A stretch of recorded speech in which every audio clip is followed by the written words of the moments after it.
আগামী 22 এবং 23 জানুয়ারিতে আমাদের পাকশি ফুরফুরা দরবার শরীফে 2 দিন ব্যাপী বার্ষিক ওয়াজ মাহফিলের আয়োজন করা হয়েছে। আসসালামু আলাইকুম। ওয়ালাইকুম আসসালাম।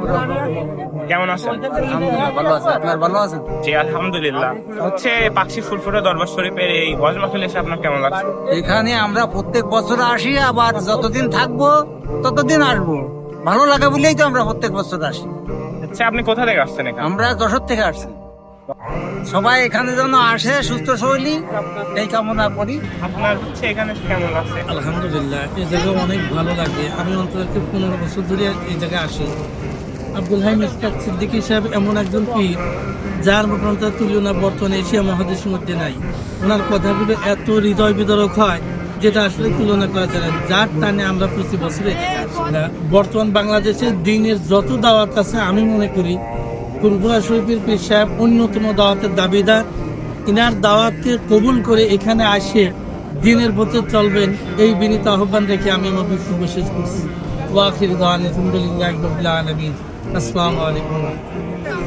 এই মাহফিলে এসে আপনার কেমন লাগছে? আলহামদুলিল্লাহ, খুব ভালো লাগতেছে। মাহফিল মোটামুটি দীর্ঘ বছর ধরে চলতেছে, অনেক সুন্দর, অনেক লোকের সমাগম হয়।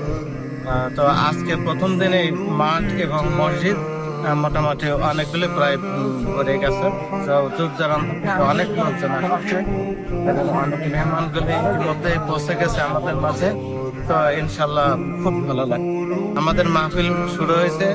আমি এই ঐতিহ্যমণ্ডিত মাহফিলে সকলের উপস্থিতি কামনা রেখে সকলের প্রতি দাওয়াত রইল, আপনারা এখানে আমাদের মাহফিলে আসবেন এবং আমাদের ইসলামিক জালসার এবং ইসলামের সওয়াবের যেনারা এখানকার রাহবার যেনারা আছেন তেনাদের মূল্যবান বয়ান এবং কোরআন হাদিসের আলোচনা শুনবেন এবং দিনের পথে চলার চেষ্টা করবেন। আমরাও যেন দিনের পথে চলার চেষ্টা করব, দোয়া রাখবেন সবাই। আসসালামু আলাইকুম।